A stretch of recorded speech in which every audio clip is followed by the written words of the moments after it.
शुकदेवजी महाराजांना हा परमानंद ज्या वेळेला हरिकथा ऐकून प्राप्त व्हायला लागला, आनंदामध्ये शुकदेवजी महाराज बुडून जायला लागले, त्यावेळेला कृतज्ञ भाव अंतःकरणामध्ये जागा झाला आणि हात जोडून शुकदेवजी महाराज म्हणतात, गुरु महाराज, तुमच्या कृपेतून मला हा परमानंद मिळालेला आहे, तुमच्या ऋणातून उतराई होण्यासाठी मी तुम्हाला गुरुदक्षिणा म्हणून काय देऊ मला सांगा. जसा वेदव्यासजी महाराजांच्या ऋणातून उतराई होण्याचा विचार शुकदेवजी महाराज करतात, तसा विचार तुम्हाला मला प्रत्येकाला करायला सांगितलेला आहे बर का. कारण वेदव्यासजी महाराजांचे तुमच्या माझ्या सगळ्यांवरती अत्यंत उपकार आहेत. कोणी म्हणेल वेदव्यासजी महाराजांचे काय उपकार आहेत आमच्यावरती? तुमच्या माझ्या परम कल्याणासाठी हे सारं वैदिक वाङ्मय ज्यांनी लिहिलं ते वेदव्यासजी महाराजच आहेत. त्यांनीच वेदांचं लिखाण केलं, एका वेदाचे 4 भाग केले, उपनिषद त्यांनीच ही सारी पुराण रचना केली, महाभारत ग्रंथ लिहिला, श्रीमद भगवद्गीता सांगितली म्हणजे लिहिली. हे सारं वाङ्मय तुमच्या माझ्यासाठी त्यांनी निर्माण केलं का? तुम्हाला मला भगवंताची वाट कळावी यासाठी. म्हणून थोर उपकार वेदव्यासजी महाराजांचे. म्हणून तर वर्षातून एक दिवस असा आहे की ज्या दिवशी वेदव्यासजी महाराजांचं स्मरण, पूजन, वंदन करायला सांगितलं. आणि तो दिवस कोणता आहे? व्यास पौर्णिमा, ज्यालाच गुरुपौर्णिमा असंही आपण म्हणतो. त्या दिवशी वेदव्यासजी महाराजांचं पूजन करावं, वंदन करावं, स्मरण करावं. अनंत उपकार आहेत तुमचे महाराज आमच्यावरती. ही भावना आपल्या मनामध्ये अखंड असावी महाराज.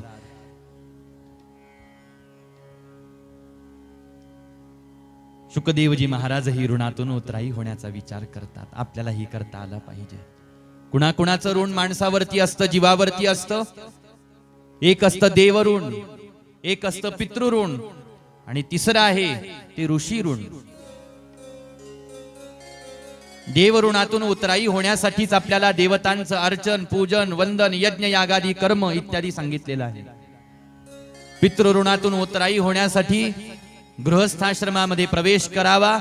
गृहस्थाश्रमामध्ये प्रवेश करून आई वडिलांची सेवा करावी. आणि आई वडिलांनी ज्या पद्धतीनं सुसंस्कार आपल्याला दान केलेले असतील त्या पद्धतीनं वाटचाल करून यथाविधी पूर्वक शास्त्राच्या पद्धतीनं वंशवृद्धी करावी. याचाच अर्थ पितृ ऋणातून आपण सहजरित्या उतराई होत असतो. आणि तिसरं ऋण आहे ऋषी ऋण. ऋषी ऋण याचा अर्थ असा आहे की ज्या साधू संत ऋषी मुनी महात्म्यांनी आपल्याला जे ज्ञानाचं दान आपल्याला करत असतात, आपण त्यांच्या ऋणातून उतराई होण्याचा प्रयत्न करायला पाहिजे. म्हणून ऋषी मुनींचं ऋण आहे, जसं तसं साधू संतांचं सुद्धा ऋण आहे. आणि ज्यांच्या तपस साधनेचा परिणाम हे सारे वेद मंत्र, वैदिक मंत्र आपल्याला प्राप्त झालेले आहेत असे ऋषी, ज्यांनी आपल्या परमकल्याणासाठी ग्रंथांची निर्मिती केलेली आहे. परंतु ऋषी मुनींनी जेवढे ग्रंथ लिहिले तेवढे सारे संस्कृत वाङ्मयातल्या, संस्कृत भाषेमधले आहेत. आणि संस्कृत भाषा तर अलीकडे कळेनाशी होऊन गेलेली आहे सगळ्यांना. वाचताच आलं एखाद्याला तर ही सगळ्यात महत्वाची चांगली गोष्ट म्हटली जाते. तर अर्थ कळणं तर फार दूरची गोष्ट राहिली. अर्थ जरी एखाद्याला कळत असला तरी सुद्धा बोलताच येईल असं काही म्हणता येत नाही. बोलणं तर आता दूरच राहिलं. लोप पावत चाललेली आहे महाराज संस्कृत भाषा. आणि म्हणूनच तर साधू संतांनी अवतार धारण केला आणि संस्कृत भाषेमधलं वाङ्मय आपल्याला प्राकृत भाषेमध्ये वर्णन करून सांगितलं. प्राकृतामध्ये मग आता कोणकोणती भाषा येते? मग जेवढ्या प्रांत भाषा आहेत तेवढ्या सगळ्या प्राकृतच मानल्या जातात बरं का. असे भारतामध्ये किती किती प्रांत आहेत. प्रांत म्हणजे आता हे वेगवेगळ्या प्रकारचे नाना प्रकारचे राज्य आहेत ना. पूर्व भारत, पश्चिम भारत, दक्षिण भारत, उत्तर भारत हे भारताचे 4 प्रकार. आणि 4ही दिशेला गेल्यानंतर वेगवेगळी राज्य, वेगवेगळी भाषा, वेगवेगळी परंपरा, संस्कृती. पण त्या भूमीमध्ये ते संत अवताराला आले आणि त्यांनी त्या त्या प्रांताच्या भाषेमध्ये ते वाङ्मय वर्णन करून सांगितलं. म्हणून भागवत, रामायण इत्यादी, महाभारत हे जे सारे ग्रंथ आहेत यांचे टीकाकार संत होऊन गेलेले आहेत. त्यांनी प्राकृत भाषेमध्ये हे सारं वाङ्मय वर्णन करून सांगितलं. म्हणून संतांचे सुद्धा अनंत उपकार तुमच्या माझ्यावरती आहेत. संतांच्या उपकारातून उतराई कसं व्हावं? अहो, आपण चटकन देवऋणातून उतराई सहजासहजी होऊ शकतो किंवा होतच असतो सहजासहजी. कारण काय? आपल्या घरामध्ये देवतांचं अर्चन आपण करतो, आपल्या घरामध्ये आपण कुलधर्म कुलाचार इत्यादी करत असतो. पितृऋणातून तर सहज आपण उतराई होतो, कारण सारे जवळपास सारे भक्त गृहस्थाश्रमीच आहेत. जवळपास साऱ्यांना संतती होते. याचा अर्थ वंशवृद्धीला ते कारण ठरतात. आपोआपच ते पितृऋणातून उतराई होऊन जातात. पण संत ऋणातून कसं उतराई व्हायचं? संत ऋणातून उतराई होण्यासाठी आपल्याला सांगितलेलं आहे, संत वाङ्मयाचा अभ्यास करायला सांगितलं, संत वाङ्मयाचं मनन चिंतन करायला सांगितलेलं आहे. काय होतं संत वाङ्मयाचं मनन चिंतन केल्याने? काय होतं संत वाङ्मयाचा अध्ययन अभ्यास केल्याने? लक्षात घ्या, भगवंताला जसं चित्त अपेक्षित आहे त्या चित्ताची भावमय भूमिका ही संत वाङ्मयाच्या अध्ययनाने तयार होत असते. म्हणून संत वाङ्मय अभ्यासावं. आलं का लक्षात? शेतकऱ्यांनी नुसतं जमिनीमध्ये बियाणं टाकलं म्हणजे ते बियाणं उगवतं असं नाही, तर अगोदर त्याला ती भूमी तयार करावी लागत असते. यालाच म्हणतात भूमीची मशागत करणे. भगवंत कुणाचाही अंगीकार करत नसतात बर का. भगवंताला अपेक्षित जे चित्त आहे त्याचाच अंगीकार भगवंत करत असतात. उठसूट कोणालाही जवळ करत नाहीत भगवंत. आता हे सूत्र जरा फार उलट चाललंय बर का. कारण शरणागत वत्सल, भक्तवत्सल, करुणा निधान, दयेचे सागर, करुणा सिंधू, परमात्मा हरी नारायण.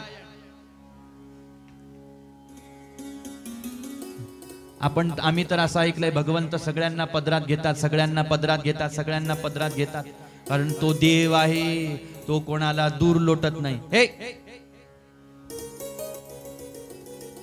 असं भगवंत करत नाही, असं आम्ही आजपर्यंत ऐकलंय. आणि तुम्ही उलट सांगत आहात की देव कुणालाही जवळ करत नाही, कुणालाही जवळ करत नाही, कुणालाही जवळ. देव करतो जवळ. देव वत्सल आहे महाराज, पण शरणागत वत्सल आहे. देव वत्सल आहे, पण देव भक्त वत्सल आहे. एवढं लक्षात घ्यावं. आणि देव त्याच चित्तामध्ये प्रगट होतात, भगवंत त्याच चित्ताला आपलंसं करतात जे चित्त देवाला अपेक्षित आहे. आणि त्या चित्ताची भूमिका कशी होईल? म्हणून ही जी भूमी आहे, ही हृदय नावाची भूमी म्हणा, मन नावाची भूमी म्हणा, चित्त नावाची भूमी म्हणा, ही देवाला जशी पाहिजे तशी झाली पाहिजे. तर त्याच्यासाठी काय करावं? देवाला अपेक्षित चित्ताची भूमिका तयार करण्यासाठी म्हणजे आपलं चित्त मवाळ झालं पाहिजे, भाव आपल्या चित्तामध्ये स्थिर झाला पाहिजे बर का. भाव आपला सहज सहज सहज सहज भाव प्रगट झाला पाहिजे. भाव प्रगट होण्यासाठी आपल्याला जास्त कष्ट करण्याची आवश्यकता नाही पडली पाहिजे. नसता सहजासहजी भाव प्रगट होत नाही बरं. सहजासहजी भाव प्रगट होत नसतो. कारण हे चित्त, हे हृदय कसं आहे, जीव कसा आहे, कठोर. हृदय माणसाचं कठोर असतं. हा, प्रपंचाच्या बाबतीमध्ये माणसाचं हृदय जे आहे ना ते अगदी कोवळ आहे, पण भक्ती भावाच्या संबंधामध्ये माणसाचं हृदय फार कठोर आहे.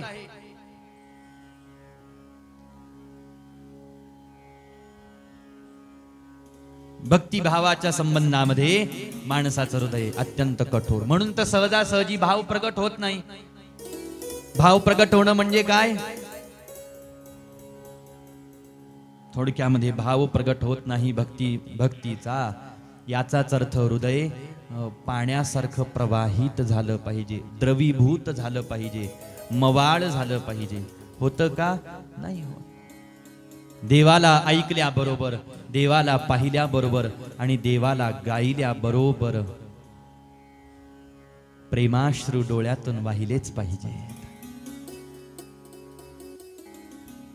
देवाला गाता गाता, देवाला ऐकता ऐकता, देवाला पाहता पाहता आणि नाम गाता गाता नाम कानावरती आल्याबरोबर प्रेमाश्रू प्रवाहित झाले पाहिजे, हृदयाचा थरकाप उडाला पाहिजे महाराज। या दृष्टीनं भाव प्रगट झाला पाहिजे। पण हा सहजासहजी भाव प्रगट होत नसतो आणि ज्याचा भाव प्रगट होत नाही अशा प्रवाहित झालेल्या कठोर हृदयाच्या माणसाला भगवंत, कारण त्याचा अजून भक्तीनं प्रवाहितच झालेलं नाही हृदय, मग तो देवाच्या जवळ जाण्याच्या पात्रतेचा अजून झालेला नाही। मग त्यानं कितीही जप करा, साधना तप केलं तरी सुद्धा, किती वेळेला कथा कीर्तन केलं, भजन केलं रात्रंदिवस तरी सुद्धा परमात्मा हृदयात प्रगट होत नाही त्याच्या।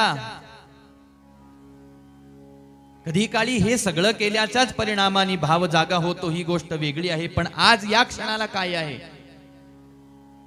हृदय नावाची जमीन कोरडीच आहे। जमीन कोरडी असून काही उपयोग आहे का?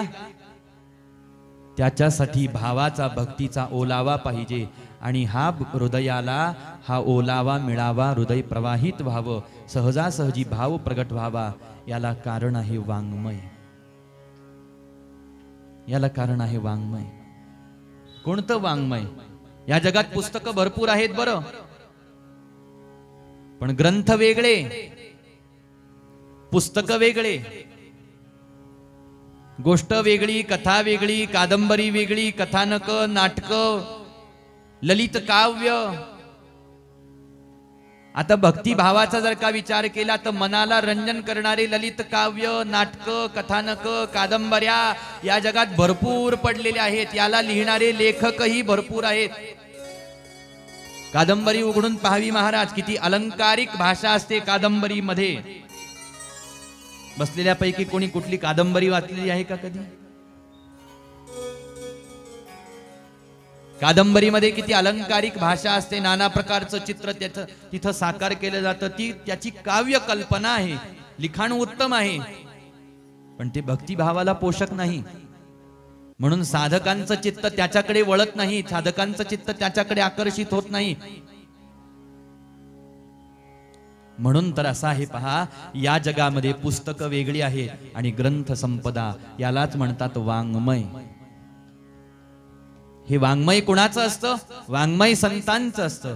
ग्रंथ कुणाच्या याला म्हणतात? जे संत लिखित आहे, संत प्रणीत आहेत, ते वाङ्मय। काल आपला विषय आला हरिकथेला पूर्ण विराम देत असताना की संतांच्या मुखातून ज्या ज्या वेळेला कथानक बाहेर पडते, कथा बाहेर पडते, हरिचरित्र बाहेर पडतात, बऱ्याच वेळेला ग्रंथामध्ये न पाहिलेले चरित्र सुद्धा वक्त्याच्या मुखावाटे बाहेर पडतात की नाही, याला कारण पाहत असताना आपण पाहिलं परावाणी याला कारण आहे, ईश्वरीय वाणी याला कारण आहे, गुरुकृपा याला कारण आहे। आणि म्हणून जेवढं वाङ्मय संतांनी निर्माण केलं हे त्याच भूमिकेतून निर्माण केलेलं आहे बरं का। हे सांगण्याच्या पाठीमागचं एक कारण असं आहे की काल कथा संपल्यानंतर घरी गेल्यानंतर पुन्हा ज्या वेळेला तो विषय आला त्याच्यामधून एक गोष्ट अजून कळाली आणि फार सुंदर प्रसंग लक्षात आला, पण तो घरी गेल्यानंतर माहित झाला। पण माझी इच्छा होती सांगायची आणि बरोबर कथेनं मला तिथं आणून पोहोचवलं। नामदेवरायांनी रामायण वाचलं आणि रामायणामधून नामदेवरायांना एक गोष्ट कळाली की वाल्मिकांनी 100 कोटी श्लोक लिहिले, शतकोटी प्रविस्तरम। आणि ते श्लोक वाचल्याबरोबर, ती माहिती झाल्याबरोबर नामदेवरायांच्या मनामध्ये संकल्प जागा झाला की मी सुद्धा देवा 100 कोटी अभंग लिहीन। हा संकल्प कुणी केला? नामदेवरायांनी। गेले पांडुरंग रायाकडे, रावळामध्ये गेले, भगवंत होतेच महाराज। काय नामा, कस काय आलास? भगवंता, एक संकल्प मनात घेतलेला आहे। नामा, आता काय संकल्प मनामध्ये घेतलास बाळा? कारण भक्त असा आहे आणि भक्ती अशी करावी महाराज जी संकल्प विकल्प रहित असावी। भक्तीमध्ये भक्ताचे संकल्पही असता कामा नये आणि विकल्प आला तर भक्ती मार्गामध्ये थाराच नाही महाराज। विकल्प तर त्यागायला सांगितला, संकल्परहित विकल्परहित भक्तीची वाटचाल करावी. नामदेवराय म्हणतात माझ्या मनात संकल्प आला. काय संकल्प आला? नामा देवा, जसे वाल्मिकांनी 100 कोटी श्लोक लिहिले तसे मला 100 कोटी अभंग लिहायचे आहेत आणि त्या अभंगाच्या माध्यमातून तुमचं वर्णन करायचं आहे. हट्ट केला महाराज देवाकडे. आता नामदेवराय लढीवाळ भक्त आहेत भगवंताचे. हट्टच करायचे देवाकडे. जेवढे जेवढे हट्ट नामदेवरायांनी केले तेवढे तेवढे सगळे हट्ट देवानी पुरवले. भगवंतानी नामदेवांचे हट्ट केला.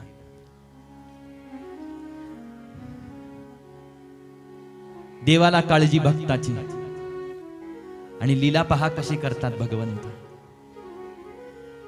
नाम्याला जर का अभंगाच्या माध्यमातून माझं वर्णन करायची इच्छा आहे तर ते वर्णन कसं झालं पाहिजे? अस्खलित झालं पाहिजे.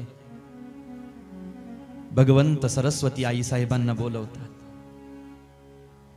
सरस्वती माता वाणीची देवता महाराज. तिची कृपा ज्याच्यावरती झाली त्याची वाणी प्रवाहित होत असते. सरस्वतीची कृपा ज्याच्यावरती नाही तर वाणीतून एक अक्षरही बाहेर काढणं फार अवघड आहे. म्हणून तर या कुंदेंदु तुषारहार धवला, या शुभ्रवस्त्रावृता, या वीणा वरदंड मंडित करा, या श्वेत पद्मासना, या ब्रह्माच्युत शंकर प्रवृत्तिभिर्देवै सदा वंदिता, सामां पातु सरस्वती भगवती निःशेष जाड्यापहा. वाणीची देवता आहे. आणि भगवंत सरस्वती आई साहेबांसमोर गेले आणि सरस्वती आई साहेबांना भगवंतांनी आज्ञा दिली. म्हटले, सरस्वती, माझ्या नाम्याला माझं वर्णन करायचं आहे तर जोपर्यंत नाम्याची इच्छा आहे तोपर्यंत माझी आज्ञा आहे. तू नामदेवाच्या जिभेवरती अखंड निवास कर आणि त्याच्या मुखातून माझी कीर्ती तू वदवून घे, गायन करून घे महाराज. आणि मग परिवार सगळा बसला. इथून पुढचा प्रसंग एवढं फक्त आपलं महत्वाचं होतं. इथून पुढचा प्रसंग ही नामदेवरायांच्या चरित्रातला फार गोड आहे बर का. 100 कोटी अभंग लिहायचे होते तर सोपं आहे का? पण नामदेवरायांच्या परिवारात 14 भक्त आहेत. सगळेच्या सगळे अभंग लिहायला बसले. सगळेच्या सगळे. आई वडील नामदेवराय, राजाई आई साहेब म्हणजे धर्मपत्नी आणि 4 लेकरं नामदेवरायांना, त्यांच्या धर्मपत्न्या म्हणजे 4 सुना, इकडं जनाबाई, अशी सगळी मंडळी घरातली. तो प्रसंग वेगळा आहे. पण सरस्वती आई साहेबांना आज्ञा केली आणि नामदेवरायांकडून भगवंतांनी स्वतःच्या गुणांचं वर्णन करून घेतलं आणि गाथा निर्माण झाला. असा नामदेवांचा गाथा, तुकोबांचा गाथा, असा ज्ञानोबारायांचा गाथा, जनाबाईचा, निवृत्तीदादांचा, नाथांचा, अशी सगळ्या संतांची, निळोबांचा गाथा. याला म्हणतात वाङ्मय. हे सगळं वाङ्मय ईश्वरीय प्रेरणेतून प्रेरित झालेलं आहे. आणि संत वाङ्मयामध्ये जो भाव ओतलेला आहे तो भाव दुसरीकडे कुठेही नाही महाराज. तुम्ही जगातले कोणतेही पुस्तकं उघडून पहा, कथा कादंबऱ्या उघडून पहा, या चित्ताला हरिभक्तीमध्ये जर का बुडवायचं असेल, प्रवाहित करायचं असेल, सहजासहजी माझा भाव प्रगट झाला पाहिजे, त्यांनी संत वाङ्मय वाचावं. हाच तर संतांच्या ऋणातून, गुरूंच्या ऋणातून उतराई होण्याचा उपाय आहे. आणि त्याच ऋणातून उतराई होण्यासाठी विचार करतात शुकदेवजी महाराज. प्रश्न विचारला, गुरु महाराज, मी तुमच्या ऋणातून उतराई होण्यासाठी तुम्हाला काय देऊ? सांगितलं, शुका, जो आनंद तुला मिळालेला आहे हा आनंद तू साऱ्यांना दान कर, हीच माझी गुरुदक्षिणा आहे. गुरु महाराजांना वचन दिलं आणि शुकदेवजी महाराज वनाच्या दिशेने निघून गेले. साऱ्यांना कथा सांगेल मी, साऱ्यांना कथा सांगेल मी, साऱ्यांना कथा सांगेल असं सांगून तर गेले, पण कुणालाही कथा सांगायला शुकदेवजी महाराज तयार नाही. कारण काय? जसा मी अधिकारी वक्ता आहे तसा अधिकारी श्रोता जोपर्यंत मला मिळत नाही तोपर्यंत मी कुणालाही कथा सांगणार नाही. अधिकारी श्रोता का पाहिजे होता शुकदेवजी महाराजांना? कारण मला श्रीमद भागवतासारखी कथा सांगायची आहे. मी कथा सांगेन, पण मी सांगितलेली कथा त्यांनी लक्षपूर्वक ऐकली नाही तर त्याचा उद्धार कसा होईल? आणि माझी इच्छा अशी आहे की ज्याला कोणाला मी कथा सांगेल त्याला मी एकदाच कथा सांगावी आणि एकदाच कथा ऐकून त्याचा उद्धार व्हावा. पुन्हा पुन्हा पुन्हा पुन्हा सांगायची ही भानगडच नको म्हटले. एकदाच सांगायचं, समोरच्यानी एकदाच ऐकायचं आणि ऐकता क्षणी मुक्त होऊन जायचं, उद्धरून जायचं. त्याच्यासाठी अधिकारी वक्ता असावा लागतो, त्याच्यासाठी अधिकारी श्रोता असावा लागतो. म्हणून प्रत्येक ठिकाणावरती जोड्या व्यवस्थित लागल्या पाहिजे बर का. जोड्या लावतो ना आपण, शाळेत गेलात का तुम्ही, का बसले माझ्यासारखी? जोड्या लावतो ना आपण, तसं वक्त्याची आणि श्रोत्याची सुद्धा उत्तम जोड लागली पाहिजे महाराज. अनेक ठिकाणावरती उत्तम वक्ता असतो तर श्रोता उत्तम नाही. काही काही ठिकाणावरती श्रोते उत्तम आहेत पण वक्ता त्या श्रोत्याला उत्तम भेटत नाही, चांगला भेटत नाही. अशा वेळेला कधी कधी वक्त्याचं नुकसान होतं, कधी कधी श्रोत्याचं नुकसान होतं. असं होण्याची शक्यता असते. म्हणून शुकदेवजी महाराज अधिकारी श्रोता मला मिळावा याची वाट पाहत होते. त्या अधिकारी श्रोत्याचा जन्म कसा झाला महाराज, कुठं झाला? सांगायला लागले की ज्या वेळेला मरता मरता दुर्योधनाने अश्वत्थाम्याला सांगितलं की अश्वत्थामा तू माझा मित्र आहेस, माझा मित्र असल्याचा परिणाम तू पांडवांचा वध करून टाक आणि मित्र धर्माचं पालन कर. अश्वत्थामा सुद्धा तयार झाला, काही हरकत नाही. वचन दिलं आपल्या मित्राला, तू घेतलेली प्रतिज्ञा मी पूर्ण करेन, मी पांडवांचा वध करेन. पण पांडवांना मारण्याचा विचार करणारे अश्वत्थाम्याला हे कुठं लक्षात राहिलं की ज्यांना मारायचा मी विचार करतो आहे त्यांच्यासोबत अनंत ब्रह्मांड नायक भगवान गोपाल कृष्ण. आणि भगवंताला अश्वत्थाम्याच्या डोक्यामध्ये चाललेले हे सगळे विचार लक्षात आले. आणि भगवंत ज्या वेळेला कळालं भगवंताला की आज मध्यरात्री अश्वत्थामा पांडवांना मारायला येणार आहे, भगवंत पांडवांना द्रौपदी आई साहेबांना घेऊन गंगेच्या किनारी विश्रांती घेण्यासाठी निघून गेले. पण पांडवांची लेकरं पांडवांच्या सोबत काही गेली नाहीत. भगवंताची आज्ञा मान्य करण्यासाठी लेकरांनी साफ नकार देऊन टाकला. भगवंतानी सांगितलं ज्याला माझी आज्ञा मान्य करायची असेल त्यांनी करा, ज्याला माझी आज्ञा मान्य करायची नसेल त्यांनी इथं थांबा.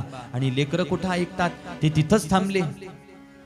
मध्यरात्रीच्या समयाला अश्वत्थामा आला हातामध्ये खड्ग घेऊन, शस्त्र घेऊन. आणि जसं झोपडीचं फाटक आतमध्ये लोटलं, अंधारी रात्र आहे. अश्वत्थाम्याने पाचांना झोपलेलं पाहिलं. एका एका लेकराच्या मानेवरती सपासप तलवारीनं वार करायला आरंभ केला. माना धडापासून वेगळ्या केल्या, रक्ताच्या थारोळ्यामध्ये पडलेलं पाहिलं आणि अश्वत्थामा वनाच्या दिशेने निघून गेला. सकाळी सकाळी घाई घाईने भगवंतानी पांडवांना द्रौपदी आई साहेबांना झोपडीपर्यंत आणलं, कुटियेपर्यंत आणलं. आणि जसं द्रौपदी आई साहेबांना फाटक उघडायला लावलं, द्रौपदी आई साहेबांनी झोपडीचं दार आतमध्ये लोटल्या बरोबर द्रौपदी आई साहेब आपल्या पोटच्या 5 लेकरांना मृत अवस्थेमध्ये पडलेलं पाहायला लागल्या. आणि धाय मोकळून द्रौपदी आई साहेबांनी मोठ्याने रुदन करायला आरंभ केला. भगवंता तुमच्या उपस्थितीमध्ये माझ्या लेकरांची हत्या कशी झाली तुम्ही मला सांगा. भगवंत काहीच उत्तर द्यायला तयार नाही. पण बऱ्याच वेळेला भगवंत न बोलता सुद्धा उत्तर देतात. ही भगवंताची पद्धती आहे, शैली आहे.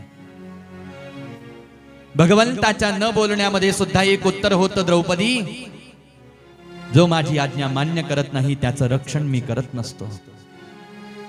याचाच अर्थ भगवद्गीता, श्रीमद भागवत, श्रीमद रामायण ही भगवंताची आज्ञा आहे. जो या आज्ञेचं पालन करून त्या पद्धतीनं जीवन जगत नाही, भगवंत त्याचा सांभाळ सुद्धा करत नसतात.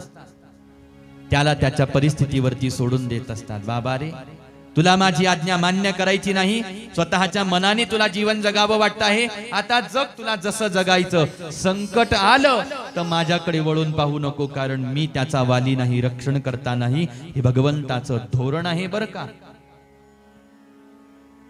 पण माणसांचं बऱ्याच वेळेला उलट होतं. भगवंत काय सांगतात, ग्रंथ काय सांगतात, संत काय सांगतात त्याच्याकडे पाहायला तयार नाही. आणि जीवनामध्ये ज्या वेळेला संकट येतं, आपदा विपदा येतात, त्यावेळेला माणसांची अपेक्षा असते देवानी आमचं रक्षण करावं, देवानी आमचा सांभाळ करावा. म्हटले देवानी रक्षण करावं, सांभाळ करावा, याच्यासाठी देव सांगतात त्या पद्धतीने आतापर्यंत आपण जगलो का, हा प्रश्न आहे आपल्या जीवनावरती. गीता भागवत आपल्याला, रामायण आपल्याला जसं सांगता आहे त्या आज्ञेचं पालन करून आपण आपल्या जीवनाची वाट आतापर्यंत चाललो आहोत का.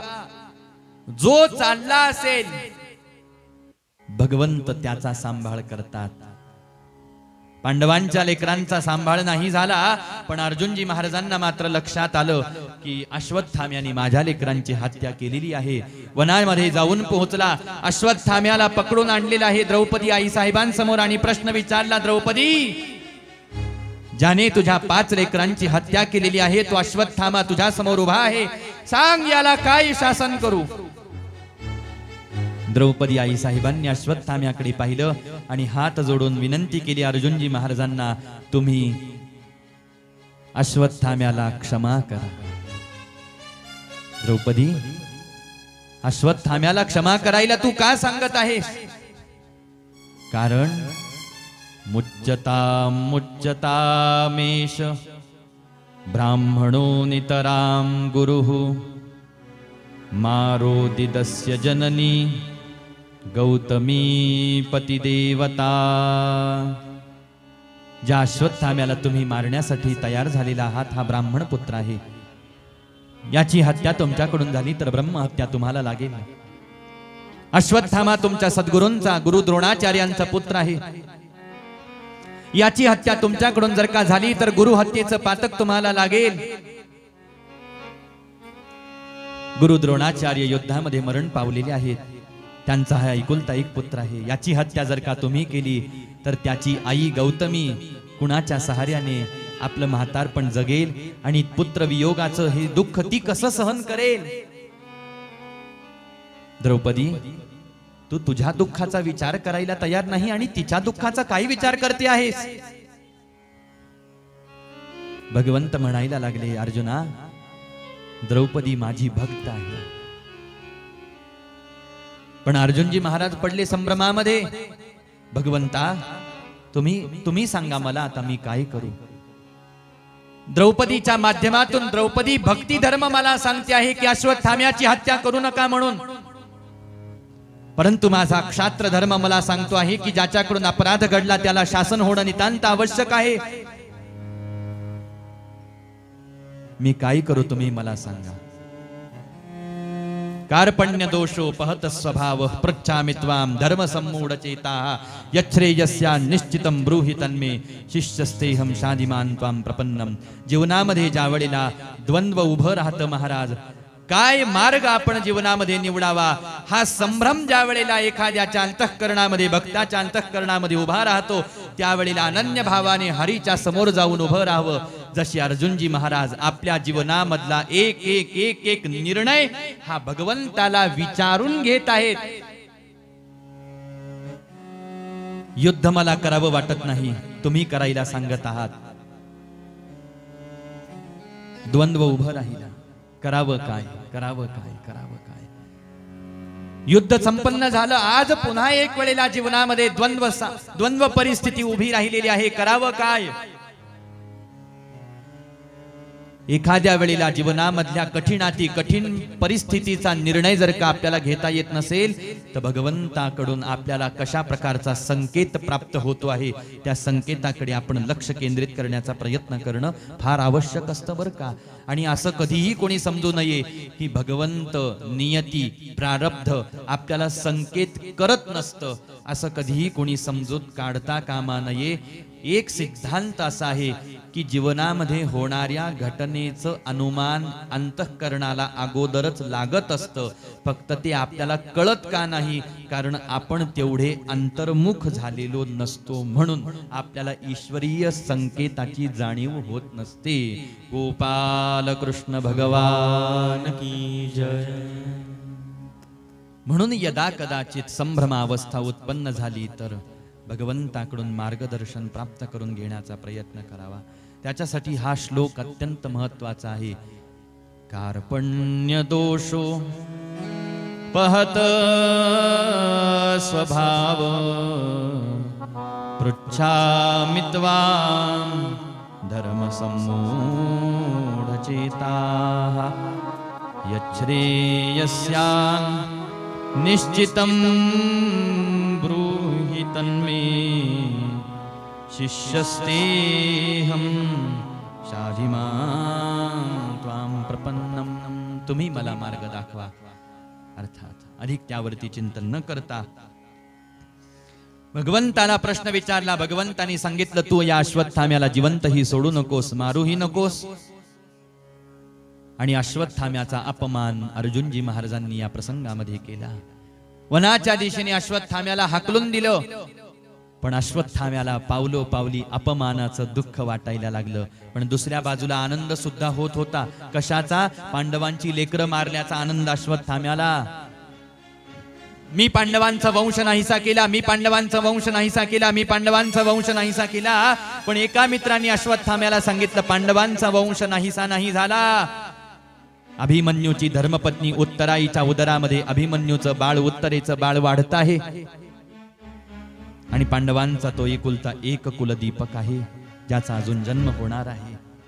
हे कळाल्या बरोबर उत्तरेच्या देहावरती ब्रह्मास्त्राचा प्रभाव प्रयोग अश्वत्थाम्याने जसाच केला ते ब्रह्मास्त्रांगाला येऊन लागलं. आणि उत्तरेनं भगवंताचा धावा करायला आरंभ केला. भगवंतानी सुदर्शन चक्र सोडलं. उत्तराई साहेबांच्या देहाभोवती गोल गोल गोल गोल घिरट्या घालायला लागलं.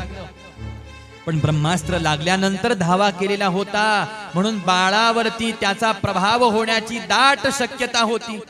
सुदर्शन चक्राने तर उत्तराई साहेबांच्या देहाचं रक्षण केलं, पण बाळाचं रक्षण कसं करणार?